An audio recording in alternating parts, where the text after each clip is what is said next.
ఈ మధ్యకాలంలో కొంత యూట్యూబర్స్ ఏం చేస్తారంటే యాడ్ చూపిస్తారు. అంటే యాడ్ ఇట్లా చూపిస్తారు ఫోన్లో.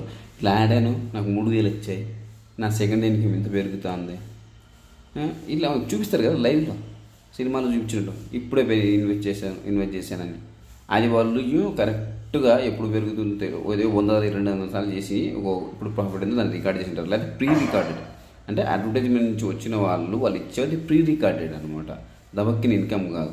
చాలామంది పేరు చెప్పడానికి రాదు కానీ చాలామంది యూట్యూబర్స్ ఇలా చేస్తున్నారు. అది ఒక యాడ్ అండి, యాడ్ అంతే. అది అంటే ప్రజలను మోసం చేయడానికి ఇచ్చేటువంటి యాడ్. మనకు టీవీలో ఎలా యాడ్ వస్తుందో అలాంటి యాడ్స్, దాన్ని చూసి మీరు మోసపోయి నమ్మేసి, సో మీరు బెట్టింగ్ యాప్స్లో కానీ ఈ బినాన్స్ బినోమో యాప్లలో కానీ ఇన్వెస్ట్ చేయకండి. పోయి చేసినారా పోతే పైసలు. ఈ యూత్ల్లో అదే చేస్తున్నారండి పాపం, ఊరికి డబ్బులు పోగొట్టుకుంటున్నారు. వాళ్ళ టార్గెటే యూత్, సో వాళ్ళే డబ్బులు పోగొట్టుకుంటున్నారు.